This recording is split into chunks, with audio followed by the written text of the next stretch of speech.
live. We live, baby.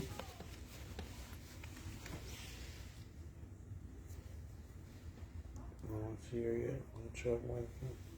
Wait like 5 minutes. Gonna wait a couple minutes, see if anybody pulls up live. Either way, it's gonna get shared. So if you don't want to watch it live, it'll be on there. T.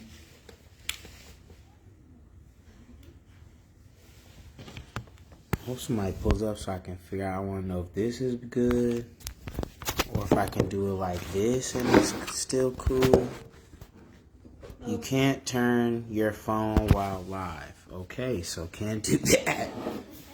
He told me I can't do that. Okay. Damn, I'm gonna have to hold this bitch. Alright, that's what the trial is for. That's what the trial is for. If my phone was charged, I could do it. It's at 18%. Maybe I'll give it a shot and then I'll hold it if I need to afterwards. When the first person pops up, I'm gonna start with no charger. Alright. So it gives some chance to charge. Oh, shit. While that's happening, I'm gonna eat this sandwich. I'm kind of hungry. I ain't gonna hold you. Literally, I'm not even gonna hold it. Oh, I hope y'all didn't hear that corn joke.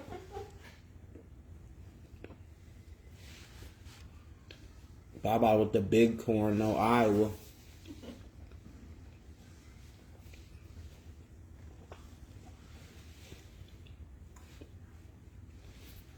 Either way, when it get to 20%, we gonna start whether someone pull up or not. The show must go on.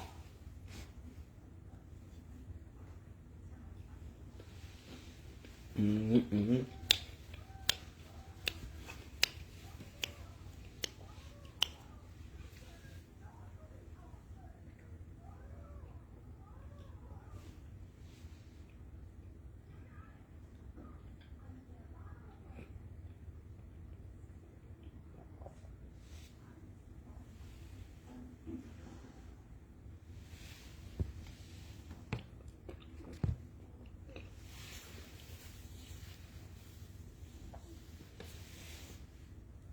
This might have been one of the best PB&J I ever made in the history of ever.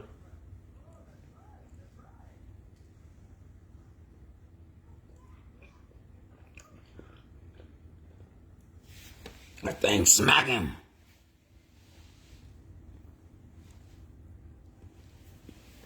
Oh, we got one. Okay, that's the signal to start the show. Oh, thanks, Baba. Looking out for me, I have some schmutz on my face. Okay.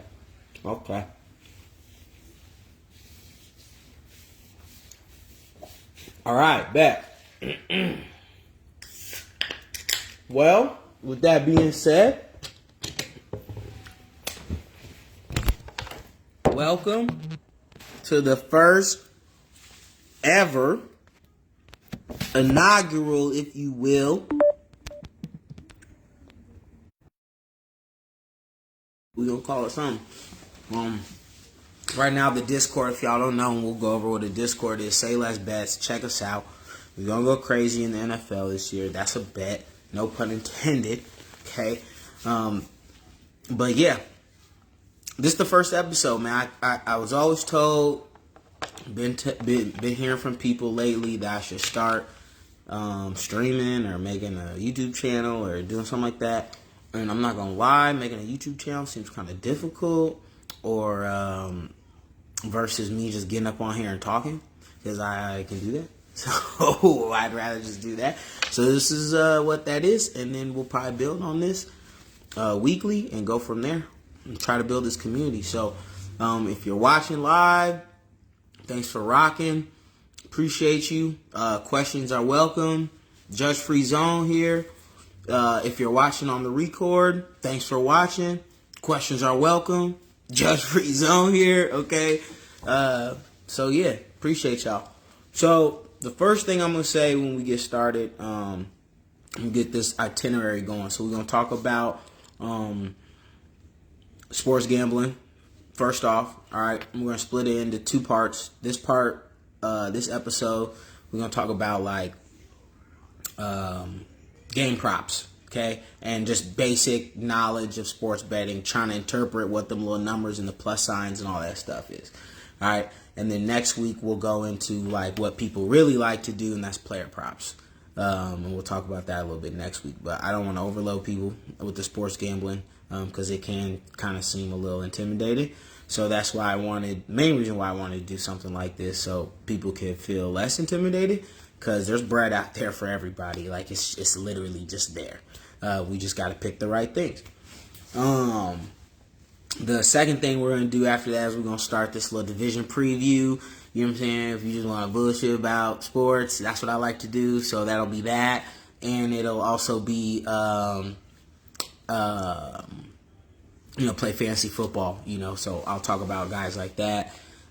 So comments, obviously, welcome during that portion, too, if you just want to shoot the shit about a player or a team or whatever. We're going to break it down into 2 teams a week, which probably isn't going to line up with the season.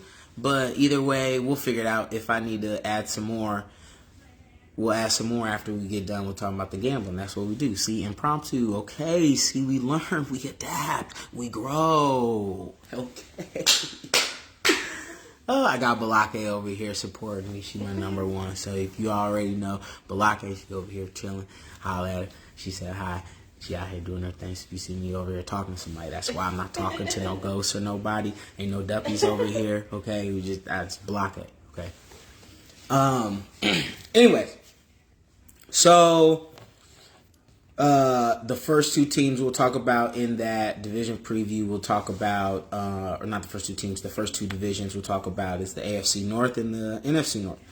And that'll be towards the end. So, Xavier, I see you watching. You might want to go grab Kenneth because them Bengals up, and you already know, Chiefs, Bengals. I like, I want to talk to them about that, if you want to. So, anyways, so, first things first on the itinerary, sports gambling, man. Like, it's taken the country by storm, right? Like, that, it's exploded. And it's much less taboo nowadays because it's at the touch of our hands, you know what I'm saying? There's so many apps on our phones that we can just, upload our card or information or whatever, beep, beep, beep, and then we're gone. So, it's good because the stigma has gone away.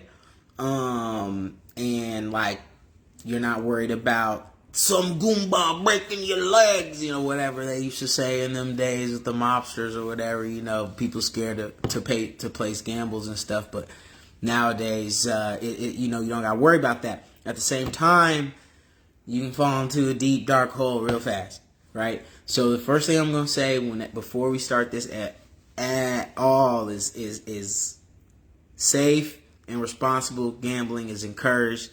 On this channel, on this live, whenever I speak, don't be out here doing no crazy stuff, okay? What I'm going to start doing is, honestly, is like cropping out the amount that I wager and just putting the odds and the teams and whatever it is, just because I don't want to encourage anybody to wager more than they want to wager. And trust me, I'm the king of the quarter and the dollar wagers. I post them all the time. After we win, we'll post what we win or whatever if you want to. You don't have to. But, like, you've seen the posts online from the Discord. I'll bet a quarter or a dollar. Ain't nothing about it. It's cool. You build that what's called a bankroll. That's the amount you have to gamble with. You build that up over the time with them quarter and dollar bets, and then you take your shots as you go, right? So, safe and responsible gambling is always going to be the first thing I preach when you're doing this, okay? So don't gamble more than you are afraid to lose, okay? Or more than you can afford to lose. I shouldn't say afraid to lose. More than you can afford to lose, okay? So take breaks if you need to. You know what I'm saying? You don't gotta gamble every Sunday. If you took some heavy shots on Sunday, maybe you sit Monday Night Football out. These are things and strategies you have to implement, so that you stay sane. And so that you can, have a roof over your head and pay your rent. Because we don't want nobody out here homeless because you trying to break FanDuel over their head. All right. We're going to do that regardless, but we don't need you losing your house for it, okay?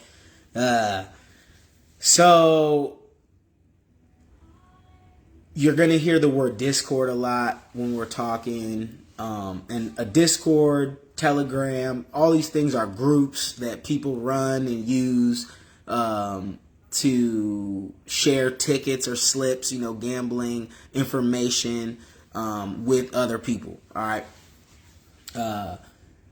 If you start getting into this and you see other Discords or you see other people, they might ask you to pay for their Discord, or they might ask you to pay for their Telegram. Okay.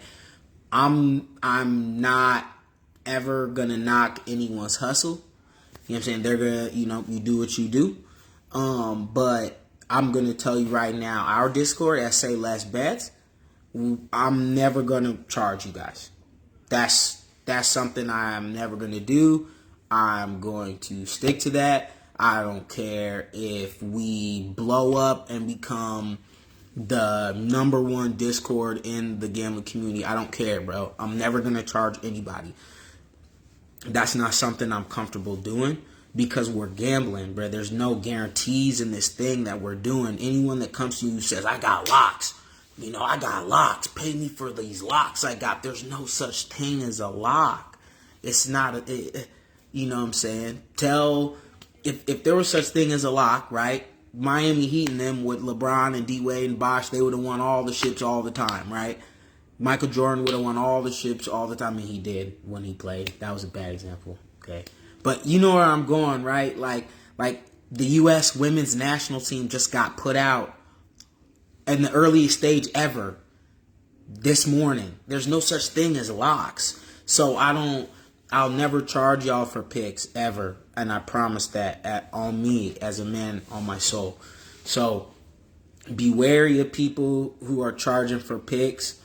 But I will also say it's worth it at times too. Like not everyone's out here hustling. I'm in one Discord. So I'm in one Discord that I pay for, and I like it because it's not just people throwing random shots out. Like, here's my ticket, right? Here's my ticket, okay? If you do that, fine. I do that sometimes in our Discord, right? A lot of the times I'll have, when it's a sport I'm comfortable with, I'll have explanation and reasons why, okay? But, for example, in this summer in the MLB, I'm not very familiar with the MLB. But I do know that if you hit the ball hard and you hit the ball at an angle, it's going to go over the fence. So I just pick guys who hit the ball hard, and we get lucky sometimes when we hit home run lays. So there's also stats that go with that, righties versus lefties and stuff like that. But a lot of the time, you're throwing darts at the board. But with the NFL, when it comes up, there's going to be stats involved. This team gives up this amount of rushing yards. They're weak against the pass. This quarterback has a tendency to do this on night games, or on the away, they're bad. Things like that are going to come into the equation. So when you approach Discords that ask for your money, make sure that it's a Discord that is providing stats, basically, right? You're not paying for picks because picks can always lose. And now you're going to be mad because you just paid somebody for picks and they didn't hit, and now it's, well, they were supposed to be locks. That's not a thing, okay? So make sure when you do this, if you do this, you pay for Discords that provide you with information, reasons why they have picks, why this team is susceptible to give up a touchdown, why this team is susceptible to give up 400 plus passing yards, things like that. That's what I look for when I go into Discords. So just a heads up, don't get schemed up. Again, I want everybody out here to win bread. There's so much bread out here for everybody. So with that being said, if you guys do choose to join Say Less Bets, I'll have a Discord link in the comment section after the video's over, and then I'll also, every time I repost this video, I'll put it in the section as well, or in the, the caption. I'll put in the caption as well, so that at any time you guys can join. All you have to do is just download the app Discord. it looks kind of weird, like an alien looking kind of thing. I don't really know. I don't know, but it's blue and white. That's what the color. But just download that app, make you a profile, and then click on the link, and it'll send you right to our Discord, and you'll be able to see all the stuff we got going on. During the NFL season, now that we'll be picking back up, I'm going to really try to do a better job of like using the different tabs. When you go in there, you'll see different tabs. So there'll be like a general tab where we can all just, bullshit and talk or whatever. Then there'll be different tabs on like lotto tickets, right? So tickets that are, $1 to win a couple hundred, $5 to win 1,000 or something, or a few hundred. Tickets like that will go in there. There'll be, I want to bring back a thing called the 10-day 10K challenge. So what that is basically every 10 days, or since it's the NFL and we don't want to waste 10 weeks of this, we could do, every 10 games, like a morning game and a Sunday game type thing. But you're trying to basically double your money, right? That's what you're trying to do. And we'll talk more a little bit about that here coming up. But that's another thing I want to bring up. And then every time you double your money, every 10 days, by the time you get to 10 days, you'll have $10,000, right? And then, we'll try to do giveaways in there. We'll slap parlays here and there. We'll slap straights here and there. And just for rocking with me, we'll do a parlay, or we'll do giveaways. People that like and interact in the Discord will be rewarded by reacting to comments and stuff like that. So we're trying to do some really cool things. Come join the community. Say less bets. That's enough of that. We're going to go on to the next part, okay? So with this section, we're going to do game props. Next week, we'll talk about player props and other stuff. Game props, we'll talk about this week. So I would say, first of all, there's so many things you can gamble on when we're talking about game props. Same with player props. The options are endless, right? But the three main ones that you'll see on game props that people gamble on are money line, okay? Spread, over under. Those are the three main ones. And we'll go over each of those three. I'll explain to you guys what those are. I'll explain to you guys what the little plus minus is. We'll do a brief little parlay explanation. And then we'll go into the division the division talk. So, money line, spread, you're betting on which team's going to win, okay? They're both betting on which team is going to win.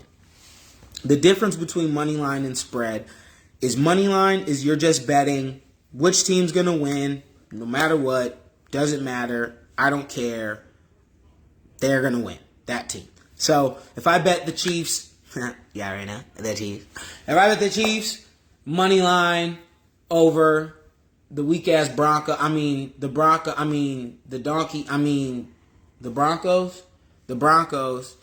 If I pick the Chiefs money line to win over the Broncos, that means the Chiefs are just going to win, regardless. Doesn't matter if it's by 1 point, 2 points, 3 points, 4 points, 10 points, 30 points, which is the most likely outcome. That's what's going to happen, okay? The spread, all right? Now, the spread, if you pick spread, that's going to be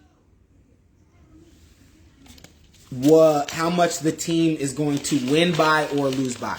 All right, my bad. I'm getting some paper right here because it'll probably be easy if I write or draw what it's going to look like on most like sports books so that you're not confused. Spreads usually first. Money line, over, under. Okay, so your spread is you're betting how much that this team or whatever team you're betting on is either going to win or lose by, okay? The thing that always confuses people is that little plus and that little minus, okay? So I'm going to try to break this down as simple as possible because it took me the longest to understand this shit, and it's so simple, but Oh my God, it took me so long to understand this. So don't feel bad if you still don't understand the little plus and the little minus.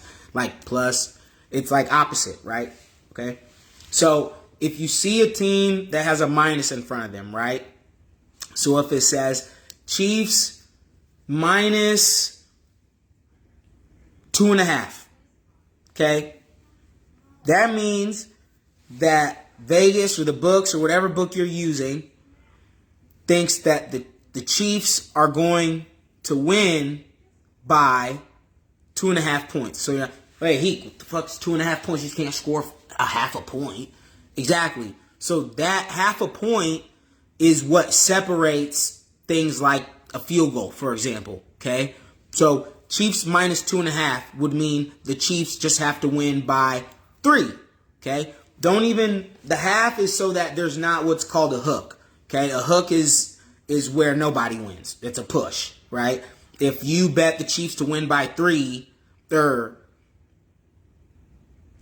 if you bet the Chiefs, I'm going to confuse myself. We'll talk about that later, pushes and all that other stuff. Regardless, don't be afraid of the half a point. That's what I'm saying. People be afraid of the half a point, okay? So 2.5 means you want them to win by 3, okay? Plus 2.5, right? So if it was Chiefs plus 2.5, okay, that means that I don't think the Chiefs are going to lose by more than 3, okay? So you play those when you are playing a team that is very competitive, right? A team that might not be the better team, okay? They might not win, but they're going to fight hard, okay? A team that I think is going to be like that this year that we'll talk about later, okay? The Steelers, okay? I think the Steelers are going to be a team like that this year. So if you have the Steelers plus 6.5, that just means they don't have to lose by more than a touchdown, okay? If they lose by 7 points, you lost. You're cooked, okay? But if they lose by a field goal, they lose by 4 points, they lose by 5 points, you still win the bet, okay? I hope that's not confusing. If it is still confusing, minus and plus, okay? Fire questions away in the comments section, whether it's live right now, whether it's in the recording. I should get the notifications for it. So if that's confusing, let me know. I'll try to explain and break it down a little bit more. But basically, okay, if you see a minus by a team, right, that means you want them to win by that number or more. And if you see the plus, that means you want them to lose by that number or less. Okay? Additionally, with the plus and minus, usually, or not usually, but when you see the plus and the minus, okay, because you're going to see it in 2 different places, right? This is probably backwards, which is hilarious. So this says spread. This means money line, and this means over under. It's gonna look like that when you log into your gambling site, right? And so that spread, you want to make sure, like I said, what was I talking about? Baba, I lost my train of thought. This is why you're here. Baba's here for a reason. She's messing up. Oh my gosh. The minus, you're going to see it on the money line and the spread. And so if you see the minus on the money line, whatever team has a minus by it, that's the team they think's going to win. Okay, that's the team they think's going to win. If you see the team with the plus sign by it, that's the team that is the underdog, right? Not necessarily the team they think's going to lose, but the team that has the less chance to lose, or the less chance to win, okay? The plus and minus by the spread, that's what I explained earlier about losing and winning by those amount of points, okay? Again, can get super confusing. I was hella confused by it. Fire questions away if you need to. It's all good. Don't trip. We're going to move on. Over-unders, okay? Over-unders.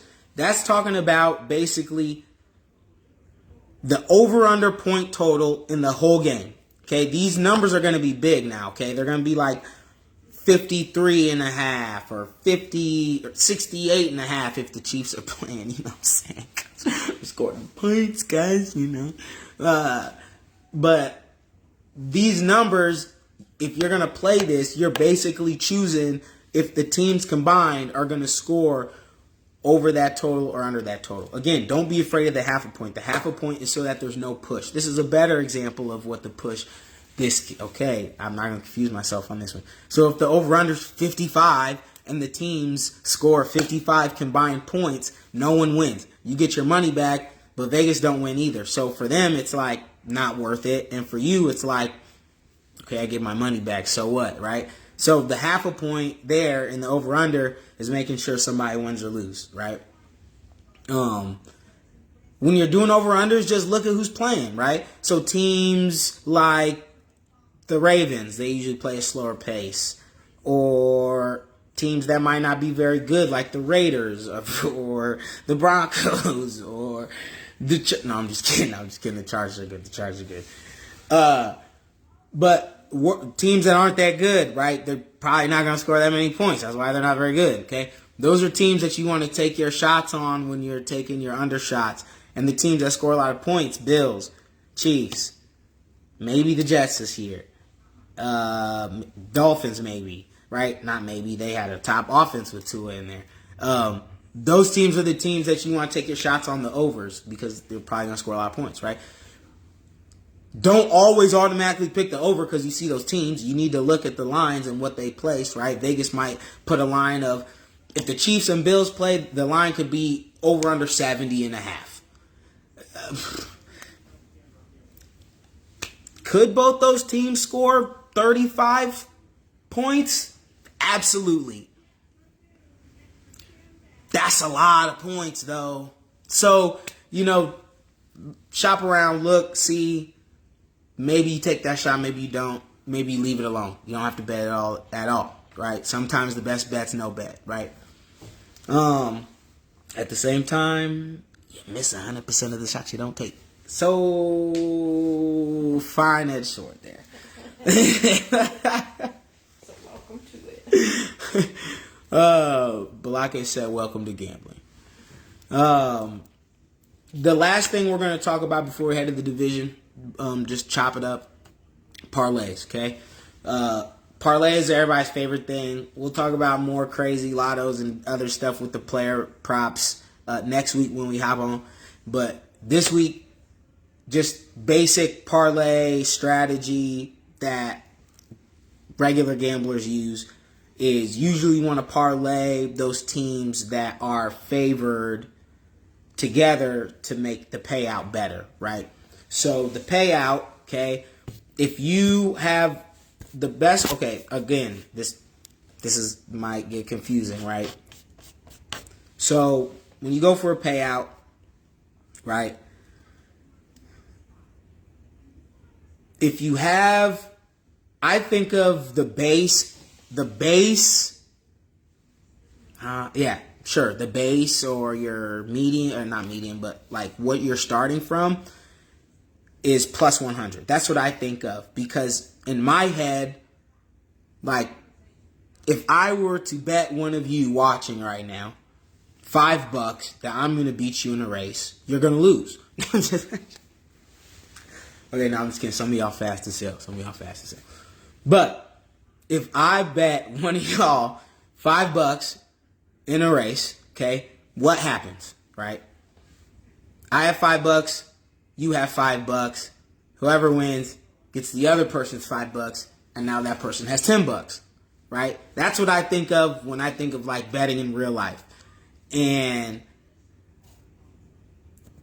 plus 100, those odds when you're betting is exactly that.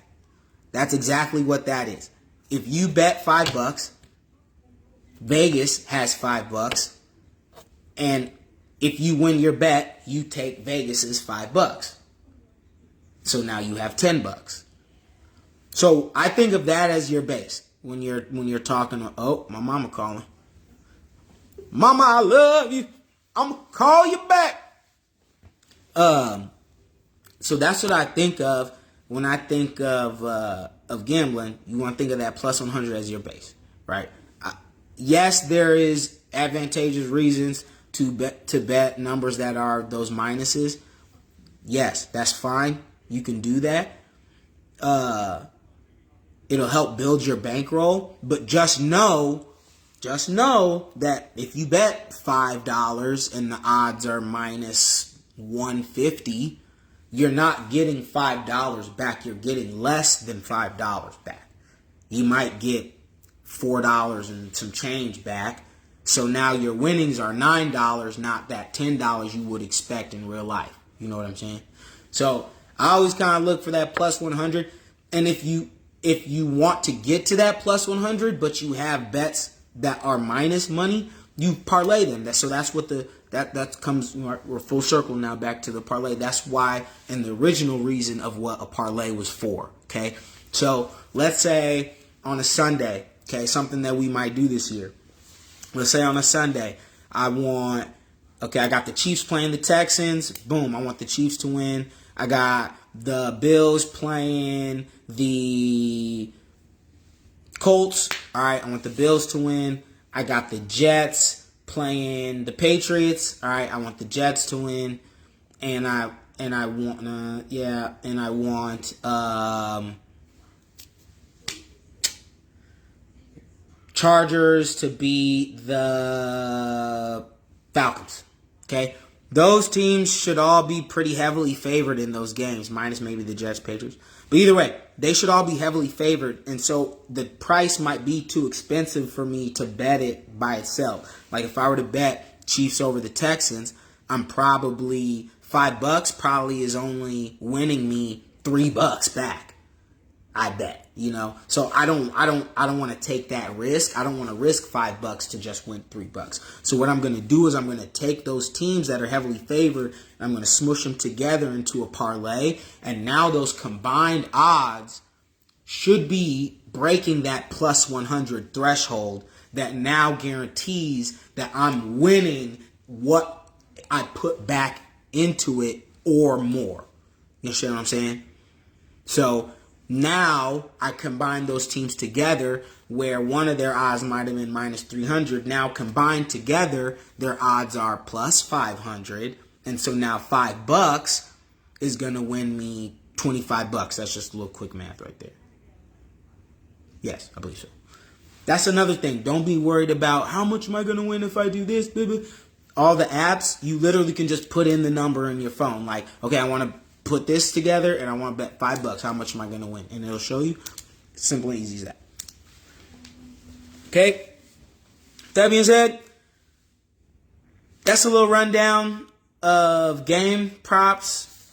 I hope that wasn't too confusing. I know it can get confusing. Again, if you need to rewatch the video, I'll post it. I'll repost it. I'll repost it.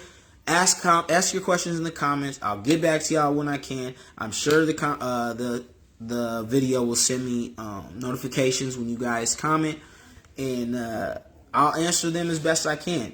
I'm still. This will be my third year in the NFL now, going into the NFL. But I'm telling you right now, I am more confident than I have ever been. Been hitting some nice stuff in the summertime, and this is our off season, if you ask me. And so was smacking the NBA over the head before it ended. So really, really excited to get into this football season and rob FanDuel and win some bread and share it with the people. And hopefully y'all can win some bread and share with your people. So with that being said, we're going to slide to the division breakdown. This is where the shit gets talked. This is where we going crazy. Okay, what we talking about? Okay. AFC North. We're going to start with the AFC North, right? So, first of all, I'm going to say I think every division this year is going to be a dogfight. Every division this year is going to be a dogfight, minus the AFC West. The Chiefs are going to dog walk every single person in that division like usual. You already know. But besides that, I think every division is going to be pretty competitive. This division is no stranger to that, especially with the new injury to Joe Burrow. Okay, we'll start with the Bengals first. If you guys aren't paying attention, or if you're not very savvy to the information, I keep my ear to the streets pretty well. Bleacher Report, if you guys want to, that's a really good app to download, get your sports information from. It's very customizable to what you want to pop up on your feed. You can customize your favorite teams and UFC, racing, all that's on there, right? So, Joe Burrow's injury's big, man. Okay, they were very worried at first because he came up limping in an area where it's like, that could be Achilles area, but they got good news. Calf strain. Still going to put him out for a few weeks. I don't think they've released an official timetable yet, but it's definitely going to be a few weeks. So, is it going to affect their overall season performance? I don't think so. I don't think so, just because a calf strain's a calf strain, and Joe Burrow isn't out here running for 70 yards anyways. Yeah, he's mobile and he moves around the pocket well, but I think he'll be able to operate. I mean, he doesn't run more than Patrick does, and Patrick did that on a high ankle sprain in the Super Bowl. So I think Joe Burrow will be fine. I think the Bengals will be fine. I do think it could affect the early season chemistry, which I don't care what anybody says. The early games are just as important as the middle games, just as important as the late games. So I think it could affect something. Maybe Jamar Chase gets off to a slow start in fantasy. Honestly, any drafts that I have early pick, I'm probably gonna rue all of this information I'm spitting right now because Balake's right here and I'm in 2 leagues with her. But it is what it is. At the top of my drafts, honestly, personally, I'm probably avoiding Jamar Chase. I know he's going as high as number 2 overall in some drafts, but I'm personally going to avoid him with the news of Joe Burrow to a point, right? If he gets to like the number 5, 6, 7 pick, now I'm considering him, but I'm off of him in the top 3 for sure. The defense also lost Jesse Bates. Jesse Bates went down there to Atlanta. Shout out my boy Steven Jackson. I see you watching, my boy. What's good? Congratulations to the child, man. New blessings and all of that, bro. Mazel tov, man. Very happy for you. But yeah, Jesse Bates went down there to Atlanta, who has a very sneaky good secondary right now. So that's a big loss for the Bengals. He was a big leader for them, and I think it's going to show. And then also, another thing I just wanted to talk about, just, BS about is like, let's just talk about how Patrick and them. I'm always going to talk about the Chiefs when I talk about the Bengals because they always talk about us when we talk about them, so I don't care we talking about each other. If you want to, Bengals fans, what's up? I don't care. What's up? Y'all got dunked on this offseason, right? Jamar Chase started with slick, okay? Who's the best player in the offseason? Who's the best player in the NFL? Joe Burrow kept it real. Patrick. That's who it I got. Which one we say? He just won the Super Bowl. Jamar. Patrick who? Patrick who? What? And then just look it up. Just look up Patrick who response if you haven't seen it. They responded, dunked on him, social media, okay? Patrick got the picture with the 2 rings, with the phone like he answering, this who? Vince Carter, windmill, dunk contest in the and 1. Got your little goofy eye. Oh, man. All right. But, hey, we're going to move on from that because, unfortunately, they didn't make it to the Super Bowl, so it doesn't matter. But that's the Bengal breakdown, okay? Next, we're going to move on to the Ravens. Okay, the Ravens definitely going to be improved. Super improved. Lamar's back, new contract. I think he'll want to prove something. Especially everybody says he can't throw. My thing with Lamar is it's not the can he throw. He can throw. We've seen that he can throw. If you open your eyes, you can see that he can throw. He threw at Louisville. He didn't win the Heisman for no reason. He didn't just run the whole time, right? He can throw. My question with Lamar is not his ability to do what I'm about to say, but his willingness and like quick enough trigger to do this. And it's throwing outside of the numbers, right? Throwing outside of the hash, okay? It's more closer to the numbers, because the hash is a little bit more narrow in the NFL. But when you're playing quarterback at an elite level in the NFL, that trigger has to be so quick when you're throwing those out passes, those out routes, those passes into the flats, those passes out by the numbers. The ball has to be in the air before the receiver's in their cut or while the receiver's in their cut. And if you're not doing that, the ball is either going to be underthrown, overthrown, or intercepted, because the defensive backs in the NFL are just too athletic. They're one of the positions in the league that does not get the most love, does not get enough love on how athletic they are. Okay, cornerbacks in the league are crazy athletic. So when you're running those routes out there by the numbers, the ball got to be on a string. It got to be out quick. And my question about Lamar isn't his ability to make that throw. My question is his willingness to make that throw. Because you got to commit. You got to throw. It's like, okay, I drop back. I see what the coverage is. Boom, my number route's going, my out route or flag or whatever that route is out the numbers, it's going to be open, and I got to let it fly right now. My guy isn't even out of his break now, but I got to put it in that spot right there. It's got to be simultaneous. So if his decision-making can improve, which, again, it's tough, because do you want him to improve in that way? Because then you remove what makes Lamar...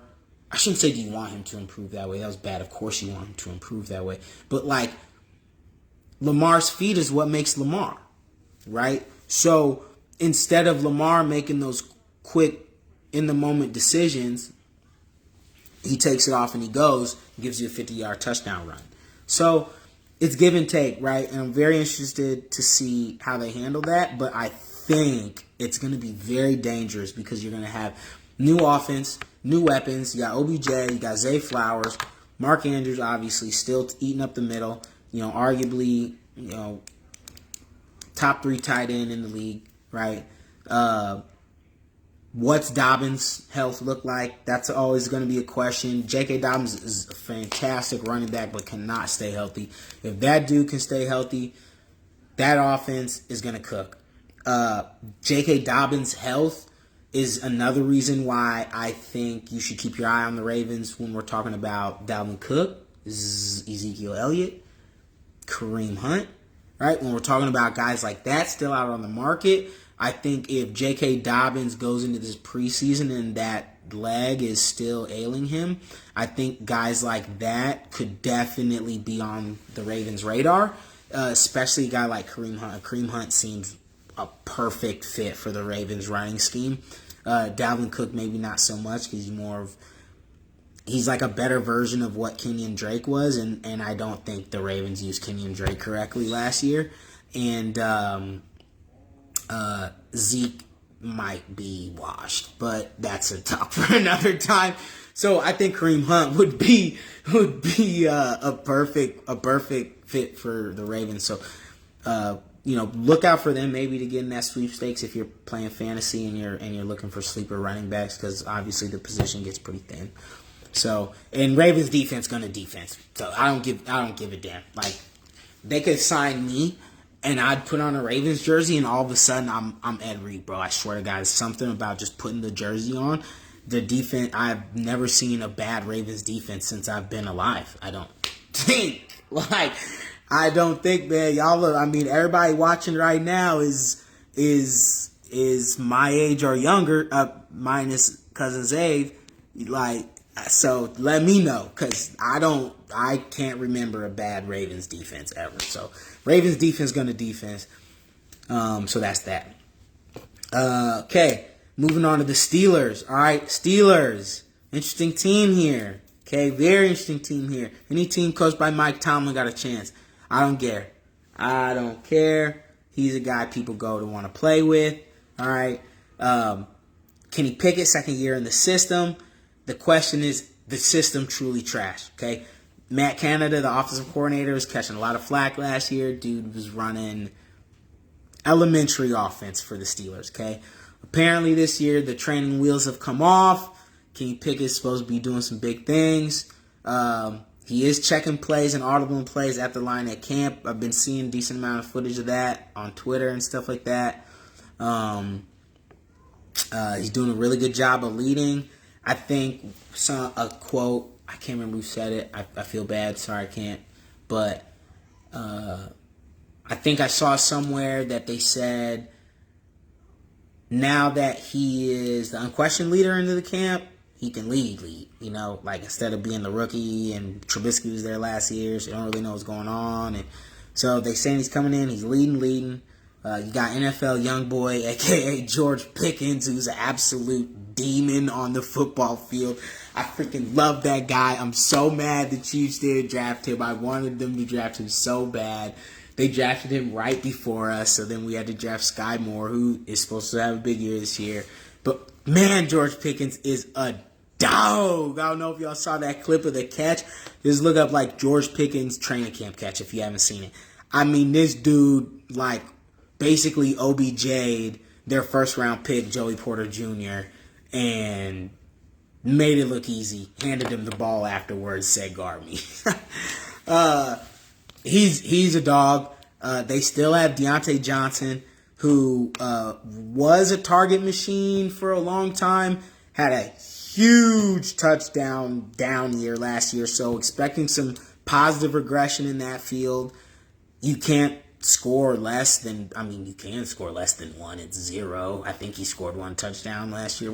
I would expect Deontay Johnson to score more than 1 touchdown this year. However, the Steelers, for the first time in a minute, are not without weapons.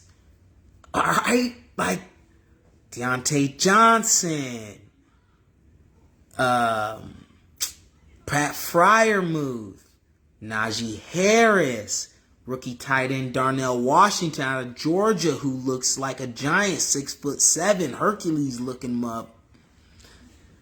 Jalen Warren, their backup running back, came along a little bit last year. They signed Allen Robinson. Okay, that Steelers offense is not looking too bad. So if Kenny Pickett can take that step,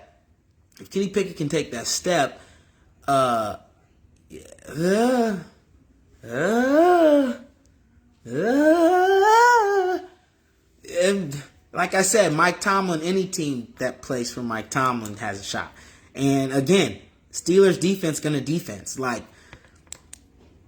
I know they've had some down years since I've been alive, not like the Ravens, who just seem infinitely good on defense. But again, the Steelers kind of seem like one of those teams who are infinitely good on defense, even when they're bad statistically. You're always going into that game like someone on this team can make a play, right? They got Minkah Fitzpatrick. They got T.J. Watt. They got a lot of good, yes, AC, exactly. Very solid defense as well. They just signed Patrick Peterson from the Vikings, okay? I mean, they got a good team, man. So I think Kenny Pickett's the true catalyst in it all, right? Whatever happens with Kenny Pickett will determine the team. Then we move on to the Browns, all right? The Browns, I'm going to keep it short and sweet, okay? Is Deshaun Watson broken, bruh? Last year, he looked terrible. I'm not going to hold you. And there was no excuse. So, if he can play better, I think, obviously, like I said, all the divisions have a chance this year. Pat P don't want to tackle nobody. I feel that. He don't, but still one of the better cover corners in the league, and the instincts and the leadership, that's really where it's going to pay off in that defense. And I just think Patrick Peterson with Minkah Fitzpatrick, I don't know. You might could scheme some crazy stuff up there. But back on the Browns, if Deshaun Watson isn't broken, we going to see. All right. I'm not convinced he's not broken. And at the same time, you got Nick Chubb there, who's a lot of people call one of the better pure runners in the league, if not the best pure runner in the league. They have a really good defense. Yes, Alex, thank you. Right up, took the words out of my mouth. They also have a really good defense too. Their secondary, second-year corner Greg Newsome, he was looking good last year. Pause. They still got Myles Garrett, right? What's the linebacker? Onunuwasu or something like that. They got a good defense as well. So another team where it's like, will Deshaun Watson, will the quarterback figure it out? Okay, I feel like the Steelers and the Browns are both kind of in the same boat in that division. Whoever's quarterback figures it out is gonna be in a better position. I also think that Mike Tomlin Juan Thornhill, yes, good safety, came over from the Chiefs. Yep, Grant Delpit, yep, okay, yep. I was like, Dilla, yep, Grant Delpit, yep. Good points, AC, thank you. All those guys, yeah, their secondary's nice. And it's probably going to come down, those two teams probably going to come down to coaching, which not going to hold you. I have a little bit more faith in Mike Tomlin. And running back depth. Like, who's behind Nick Chubb, right? If Nick Chubb goes down, then you're basically relying on Deshaun Watson to win you games and lead you to the playoffs, which he has done before with the Texans, but is he that same Deshaun Watson again, right? That's the question. They did get some help with Elijah Moore. He did pop up. Amari Cooper's there, who had a sneaky good year last year. I actually was never really a big fan of Amari Cooper, but had a decent year last year with, if you consider all the quarterback turnover they went through. Njoku, decent tight end as well. So I think those smaller factors like coaching, depth, specifically at the running back position, are going to be. Browns guys are Darius Smith. Okay. That is per Colette Card. Thank you. Appreciate the knowledge. See, this is awesome. Okay, for show going crazy. We get more viewers. Shout out to the new viewers. Appreciate y'all. Yep, we talked about Elijah Moore. Alex, thank you. Appreciate everybody who just popped in. The community's cracking right now. You can go and spin the block on the video later if you want to. We talked about some betting stuff. Right now we're in the divisional previews. We're doing the AFC North. I already ran through the Bengals, Ravens, and Steelers. We're finishing up the Browns right now. And then I'm going to give you my chalk pick to win the division. And then I'm going to give you kind of like my sleeper pick, okay? Thanks, AC. We're going to try and make this thing like a weekly thing, bro. Like, even during the season, I'll hop on and we'll talk about, like, who I like for the week for games and all that type of stuff. So, say no to 10-leg parlays. On me. Only, look, 10-leg parlays are kind of fun, but not the most profitable. You right, Colette. You right. Actually, AC, stay on because we're breaking down the divisions, right? And I actually chose to do the two North divisions this episode because it's episode 1. And we got AFC North and NFC North. And I figured since a lot of my audience will be from the Midwest, NFC North was a good one to do. So that's coming up right after we finish up this AFC North. So I stay on, AC and Coco. Anyways, back to it. Yeah, so the Browns, man, they have a shot. Okay, they have a shot. If Deshaun Watson, if. So with that being said, my chalk pick would obviously be the Bengals. I told you earlier, I don't think the Joe Burrow injury is going to affect them in the long run, but it could be an issue when we're talking about fantasy production on players like Jamar Chase, T. Higgins. Actually, a guy like Joe Mixon might get a boost. Right, he's kind of getting undervalued in drafts right now, if you ask me. But I don't think the injury is going to really affect their long-term success this year. Again, he's not out there running for 60, 70, 80 yards. So My chalk pick would be the Bengals, but if the injury scares you off, you can get the Ravens at plus 220 right now on FanDuel. Okay. My sleeper pick for the division, look, I'm not gonna hold you, man. It's the Steelers. I think, you gotta look at the schedule. I gotta be better prepared. Next show when we do the breakdown, I'll be prepared with, I'm learning now on the fly with y'all. So next show I'll come better with the schedule and stuff like that. But I gotta look at the schedule to lock it in. But I really like the Steelers as the sleeper pick in that division. I believe Pickett will take that step. He's kind of a mobile quarterback. He can use his legs, so those guys always got a chance in the league. You add Allen Robinson to a receiving core that already has Deontay Johnson, an NFL youngboy. You could have Allen Robinson, an NFL youngboy, on the outside, and Deontay Johnson torching people from the slot. Then you have Pat Freiermuth, a young up-and-coming tight end, running the seams. And then Darnell Washington, sleeper rookie tight end out of Georgia. This dude is beating T.J. Watt's ass in practice, okay? T.J. Watt, Defensive Player of the Year, getting his ass whooped by rookie tight end, okay? This is a team, Najee Harris, okay? This is the improved O-line, defense, nice, with added depth with Patrick P. I don't know. The more and more I've been saying it out loud, the more and more I'm talking it out loud. I really like the Steelers as a sleeper in this division. Add in the Mike Tomlin factor. You can get them at plus 470 right now if you want to take a gamble at them winning the division. So that wraps up the AFC North, people. On to the next. All right, we're gonna chop up the NFC North. All right, I love this. This is great. This is perfect. The right people. You're right, Coco. I agree. They needed to get rid of Juju and Claypool. They were toxic. Okay, if we're gonna talk about this,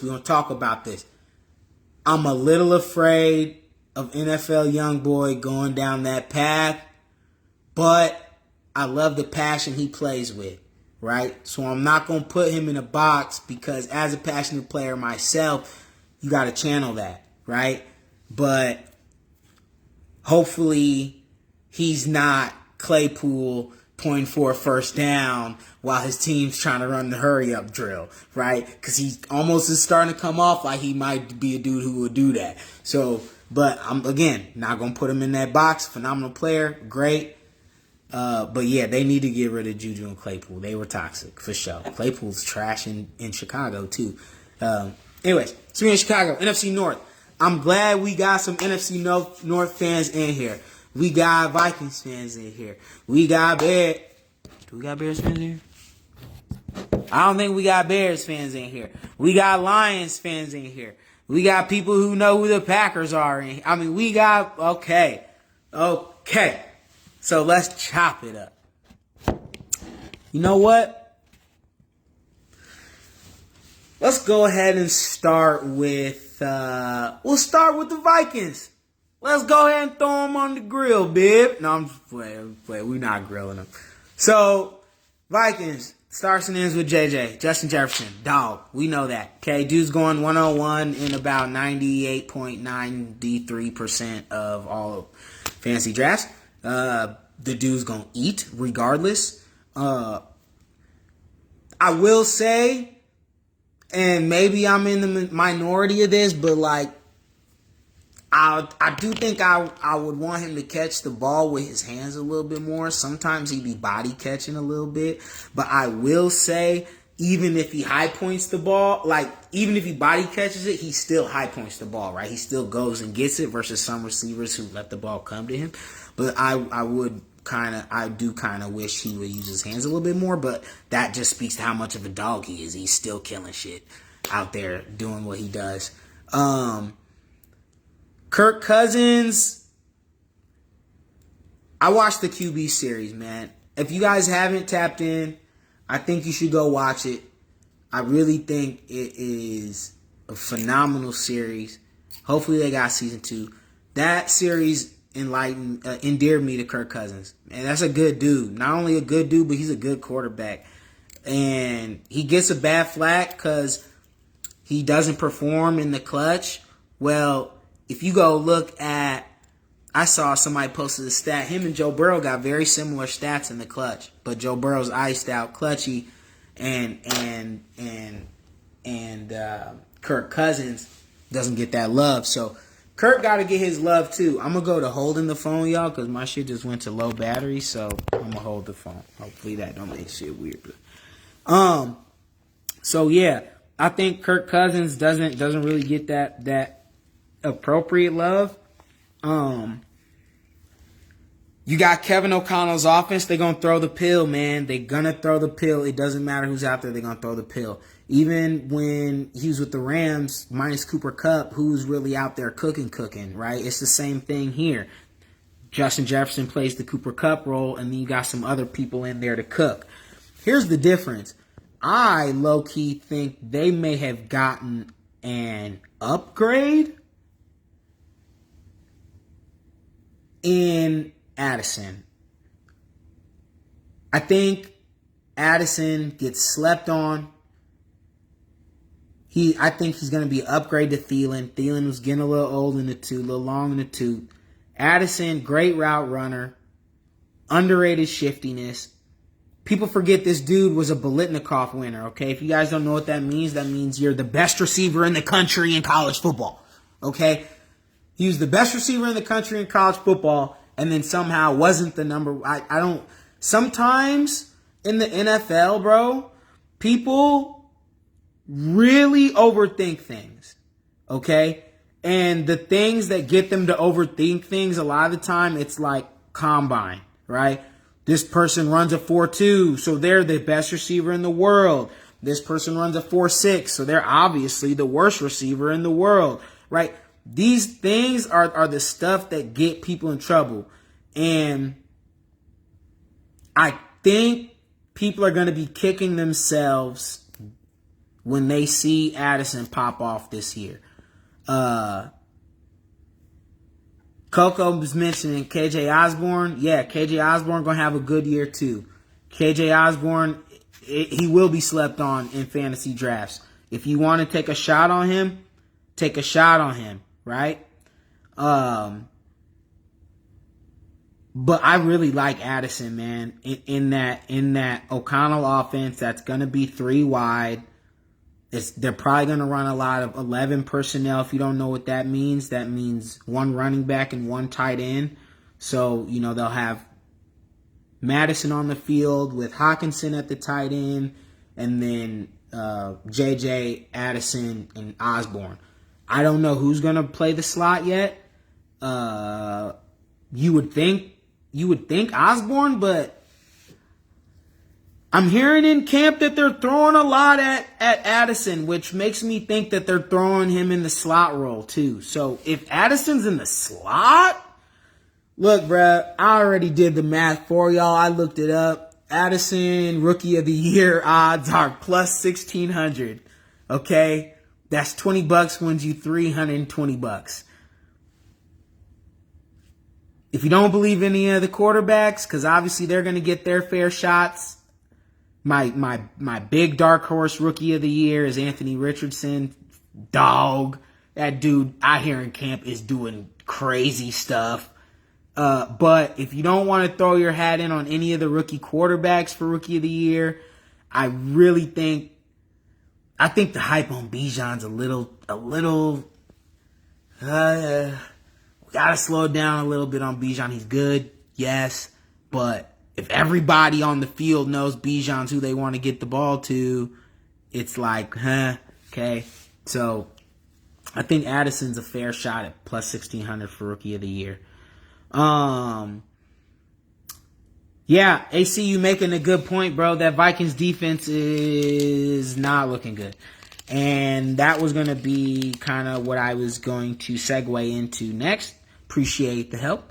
The Vikings defense is what really scares me when it comes to them winning games, right? They won, gotta be better prepared with stats, but they won an absurd amount of 1-score games last year. I think their point differential was negative, right? They scored less points combined all their games than their opponents did, but they were like 12 and whatever. They had a really good record. So that defies logic, that number right there. So I think they're due for some win regression.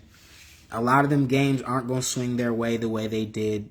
The defense is leaky, did not get that much improvement. Lost Patrick Peterson.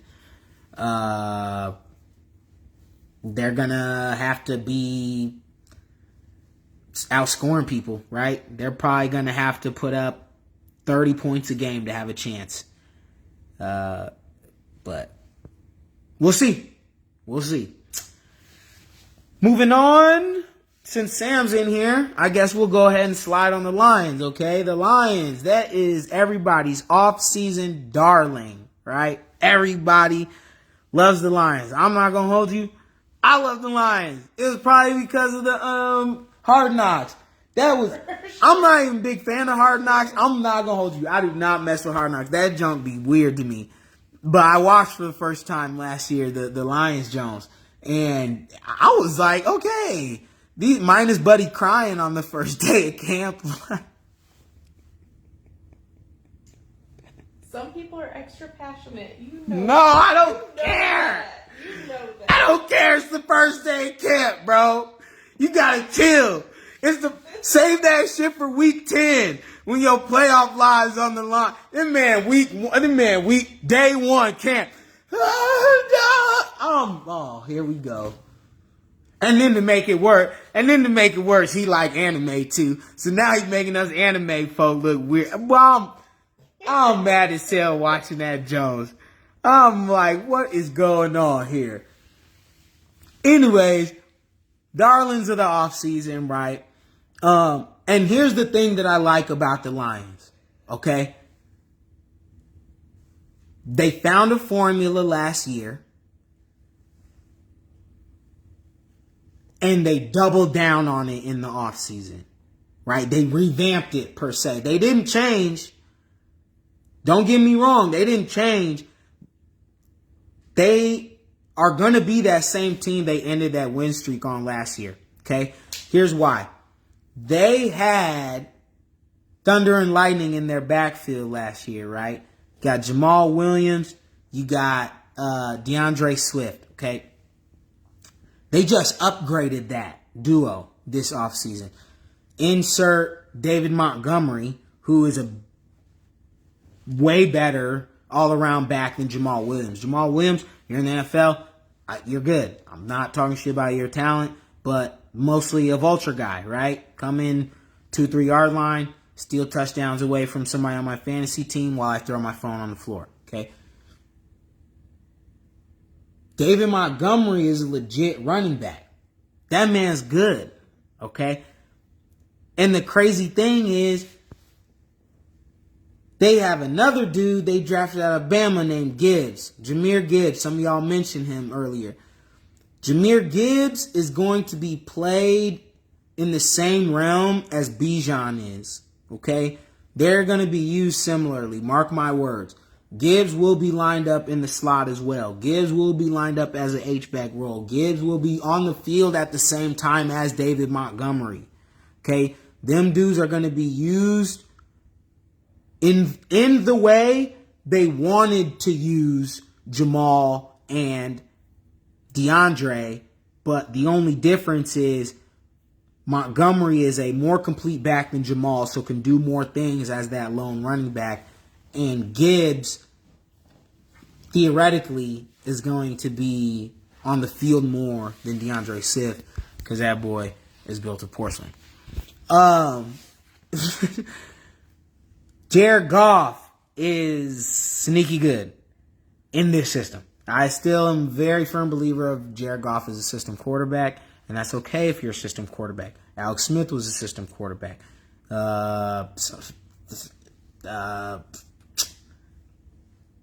What's his name? Trent Dilfer, okay? Like, if you any quarterback in the Kyle Shanahan system, okay?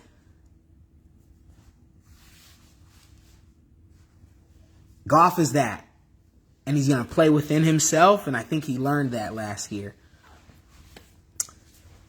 The defense did take a big hit. They lost DJ. They signed CJ Gardner-Johnson from the Eagles in the offseason. They lost him to injury.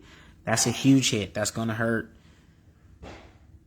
I do think the secondary is a weakness, but I don't know. It's going to... If Aiden Hutchinson can take the second-year leap that I think he could take, it's that age-old question, right? There's two questions on offense and defense. The offensive one is, does the quarterback make the receiver, or does the receiver make the quarterback? The defensive one is, does the D-line make the cornerback, or does the cornerback make the D-line, right? Who gets the sack? The D-line physically, or the cornerback with the coverage? So, if Aiden Hutchinson is putting people on they ass, then who's playing cornerback might not matter, okay? Sam saying secondary will surprise people. Talk to me. I'm not very familiar with the Lions secondary minus that addition that they added in DJ, who was hurt. And then I know they was getting cooked last year, boy. What? I would pick any receiver that was playing the Lions, and I would bet they're over receiving yards, and it was a smack every time. So, I don't know. Brian Branch, who that be? I don't know who that is. See, you finna start naming people who are just people. They call them Jags, just a guy. I'm playing, man. I'm a Jag. So, it's cool. It's fine if you're a Jag. Be the best Jag you can be. No, high key, I don't really know that many people on the Lions defense. I'm not gonna hold you. All right, we're gonna see if they don't get torched this year. With Chris Gardner-Johnson there, I gave y'all a chance. Him being hurt for the year, I don't think I give y'all a chance. I don't think I can give y'all a chance. I'm sorry. Not like obviously I give y'all a chance, like in the division, but. I like that secondary might get cooked. But we'll see. What's his name? Brian Branch. Okay. I'm writing it down right now. It's on my notebook. Brian Branch. All right, moving on. We got two more teams, and we're going to keep it go. Yeah. Aiden Hutch is a dog, AC. Like, I didn't believe it when he was coming out of Michigan, but he did that last year. Like, he was performing. So, again, if he can become a perennial double sack guy, then the secondary isn't going to be that much of an issue, man. Like, straight up. Like, I hate to bring up the Chiefs again, but we got some young dogs, but our secondary isn't no one that's of notice. But with the pass rush coming from Chris Jones, who I hope he resigns, and some of them other cats we had on there, like it don't really matter. So if Hutch can step up and provide that, then it might not really matter. James Houston, who is that? Amani Owawaria, boy. All right, look, I don't know them. All right, moving on. Two teams left. We'll go with the Packers. Okay. I'm going to be honest. This team is very polarizing to me right now. Right? One day I wake up and I think this team might be, honestly, one of the worst teams in the league. But then I wake up and I say, well, they got almost the same roster as last year. A fully healthy Jair. Jordan Reed, I believe, from Michigan State, drafted there. And then then the biggest question mark you look at it is Jordan Love, obviously. Like, what is that dude gonna do? So that's why some days I wake up, I'm like, this team might be challenging the Arizona Cardinals for the number one pick. But then I wake up and I'm like, division a little bit up for grabs. Can camp videos are looking kind of nice. You know, if he can make if he can make like some of them long throws that Aaron Rodgers was missing last year, who knows? Who knows? I don't know the Lions, dogs, because I don't know the Lions, dog. What do you mean? Who knows the Lions? That's a team that like only Lions fans know Lions players, bruh. Like, come on, man. Don't act like this. You know this. This ain't like, come on, bro. They in Detroit. Don't nobody pay attention to them. Come on, man. I'm not trying to fry them on live, but I'll fry them if you keep asking. Look, this don't need to happen. I'm going to spare them. Okay? They still the same Lions at the end of the day. Make the playoffs first. All right, I said I wasn't going to do it. I'm sorry. I'm sorry. Back to the pack, okay? Yes, Christian Watson came on heavy last year. He really came on strong. That dude was putting up 2 touchdown games every other game. It was wild. Again, adding Jordan Reed, but the continued development of Romeo Doubs. Okay. Aaron Jones, one of the more underappreciated running backs in the league, if you ask me. I don't really understand. It's like they act like he's not good, but whatever. Their loss, I guess. And the defense should be pretty good. So, again, really polarizing for me, man. And right now, today, when I woke up, I'm waking up on the side of I don't know if I believe in Jordan Love. So they're kind of like, to me. Last team to talk about today until the next episode, finishing out our division preview. Everybody that's joined us, thank you. I appreciate you for joining us. We are in the last team of our division preview. If you want to spin the video back, I would really appreciate it later. If you want to watch it, we're just giving out some betting tips earlier and then talking about some division previews, some division chit-chat. We're going to try and do some episodes and some videos every week on Sunday, preseason, during the season. We trying to win some bread, knock FanDuel over their head, and then talk some shit about it when they dead. You feel me? So let's show some love, like, share, spin the video back. If you have any questions about gambling, we talked about game props today earlier. Next week we'll do player props and continue with our division preview. So thank you for tapping in. Last team we're going to talk about today in the North. We're doing NFC North right now. We already ran through the Vikings, Lions, and Packers. So we're going to run through the Bears. Okay, we're going to run through the Bears. All right. Bears starting in with Justin Fields. Dog. Raw. That dude.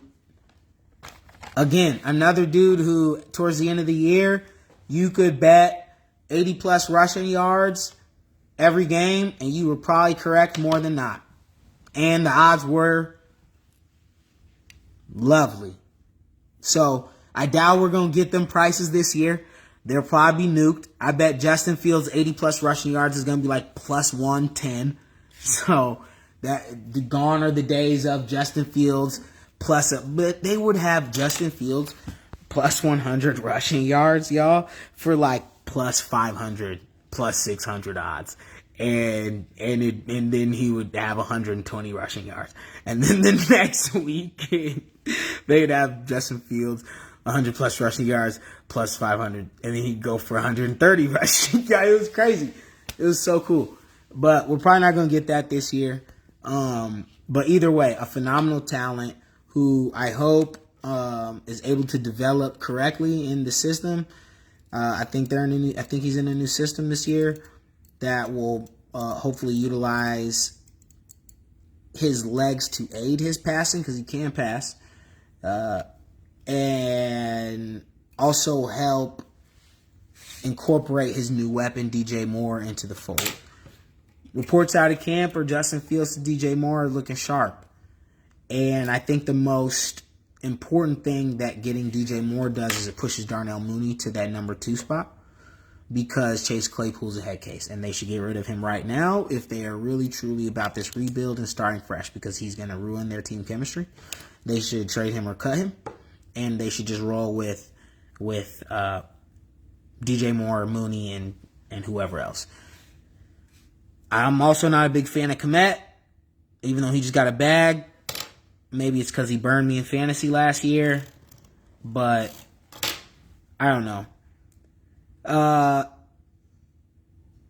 The O-line issues that's still very much a thing in Chicago, but it's the age-old question of, does your mobile quarterback offset those issues, right? Fields can make 3 dudes miss on one play and complete a pass. So obviously you want better O-line play, but can he transcend that O-line play in a sense, right? I agree with you, Sam. I'm going to be honest, to a point, right? To a point.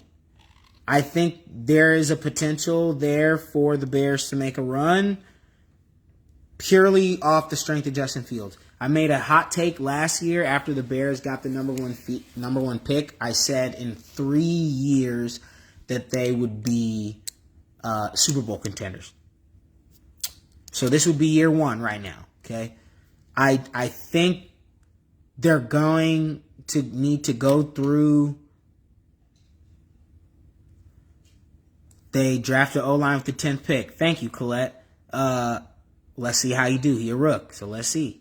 What's the name? Was it dude out of Oklahoma? Might have been dude out of Oklahoma, huh? Anyways, I think Fields is so good that he could, again, transcend that O-line and push that over the top. The running back depth worries me. Trading or losing David Montgomery. That I know they drafted a rookie, so we'll see. Rookie running backs sometimes are spectacular. Tennessee O-line. Okay. Thank you. And they also have Khalil Herbert.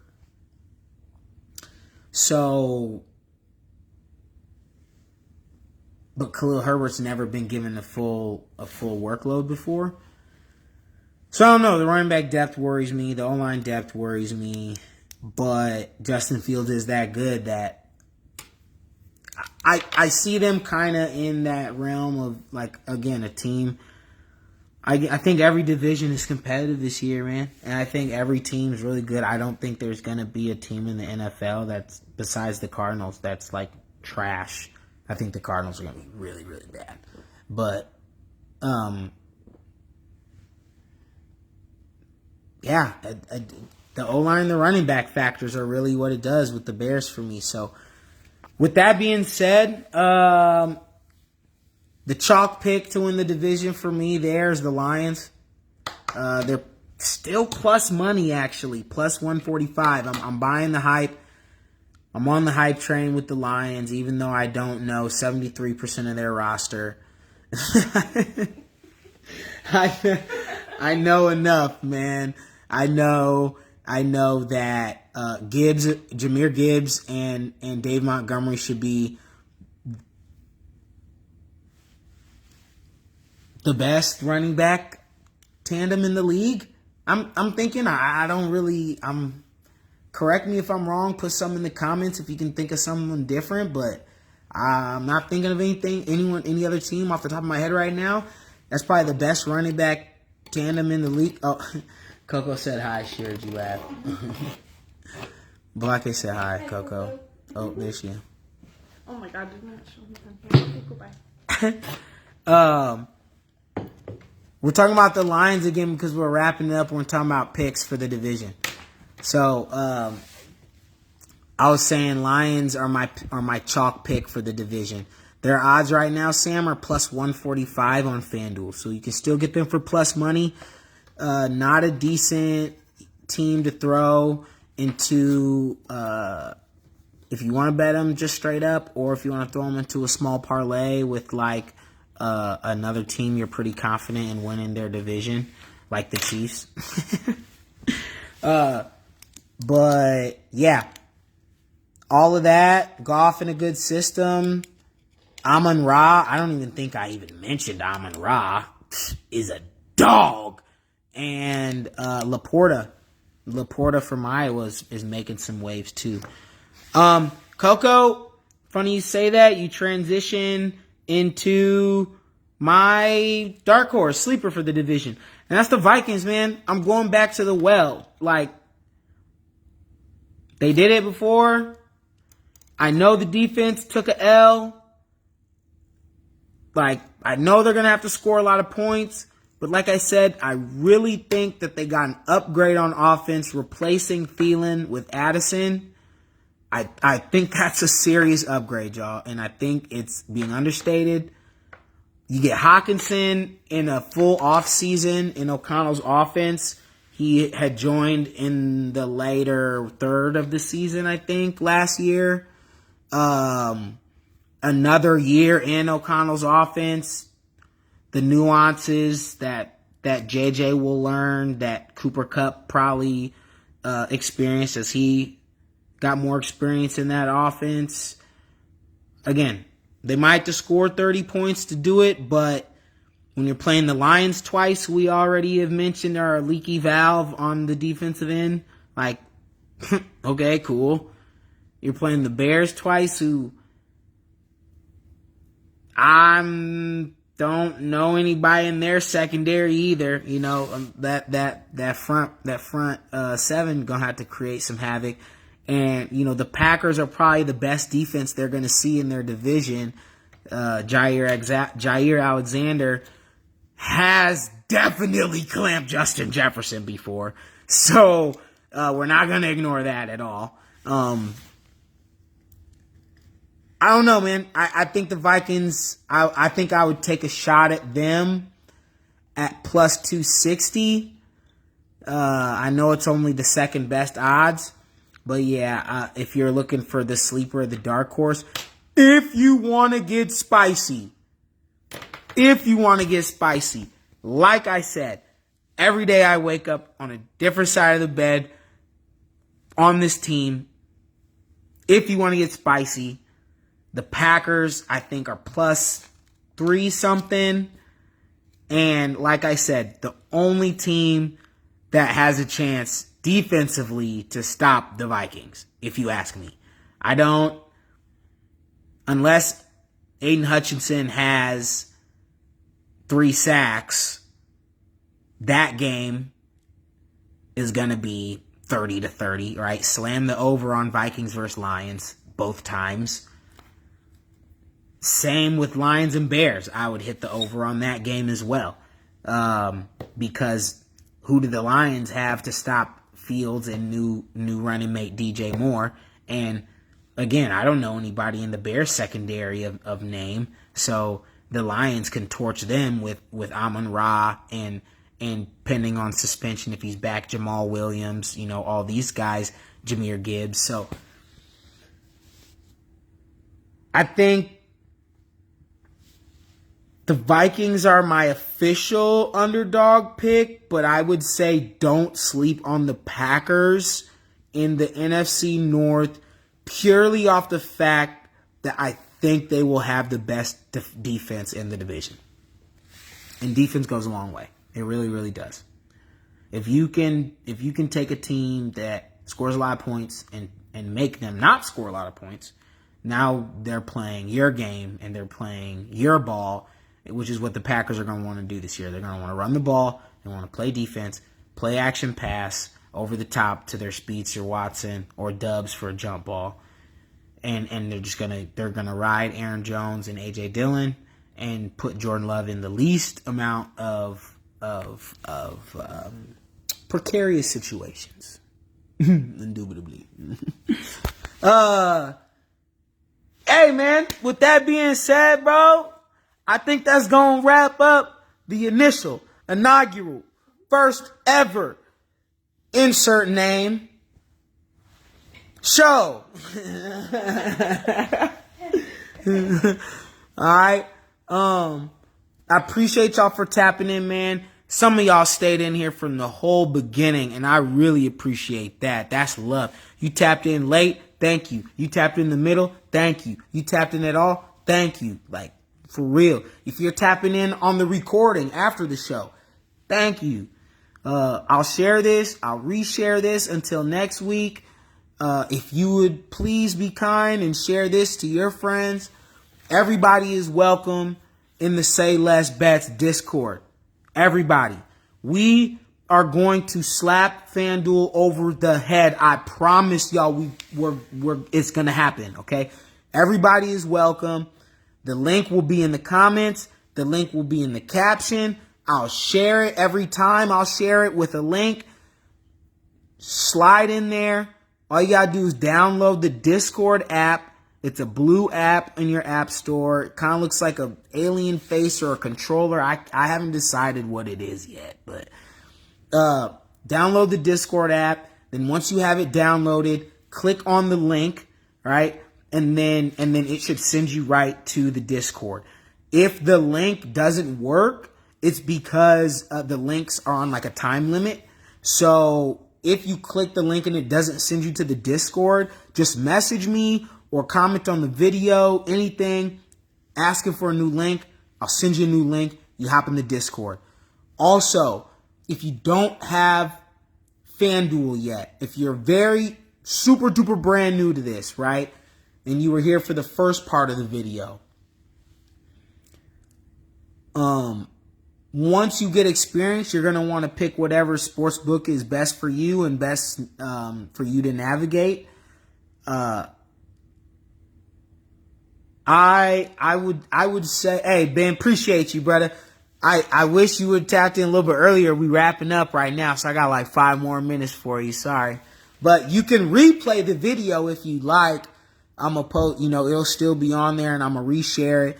And basically, just to recap, like I said, we went over some betting knowledge, some basic betting knowledge. This week we went over game props. Next week we'll go over player props, and just basic gambling strategies. And then we did divisional preview. So we did the North this week. So we did AFC North, NFC North. Next week, throw it in the comments before we sign out. What y'all want to hear next week? What division we want to do? We want to do East, West, South. That's it. That's what's left. There's not more than 4 directions. All right, bet. Sometimes I am directionally challenged, but not today. All right. So what y'all want to hear? You want to hear East, West, or South next week? And we'll cover all 8 of the teams in those divisions. Little season preview. We'll chop it up. Talk shit, Jones. But again, just wrapping it up.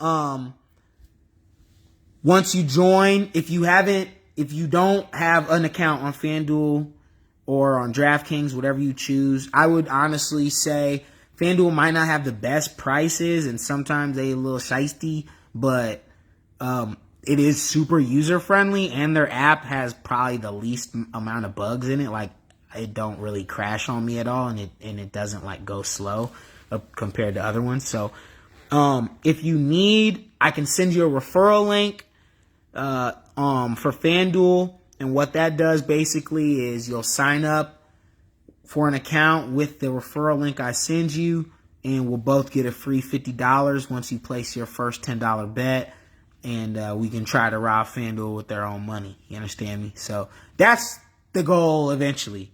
I mean, always the goal. You rob them with their own money, right? You put in a little bit of money, make a decent amount of money, take out the money you initially put in, and now you're robbing them with their own money, right? Yeah. That'll be it, y'all. Hey, again, I appreciate you for tapping in. Thank you so much. Thank you for bearing with me. I think this was a success, man. I think it was a success. We gotta figure out how to get some music up in this bit. We gotta figure out how to get some vibes up in this bit. I don't know if it's like a copyright thing or something, but man, that'd be raw. We gonna figure out. We taking off. Just know, I appreciate y'all for tuning in to the first inaugural One of a kind. Insert name. So,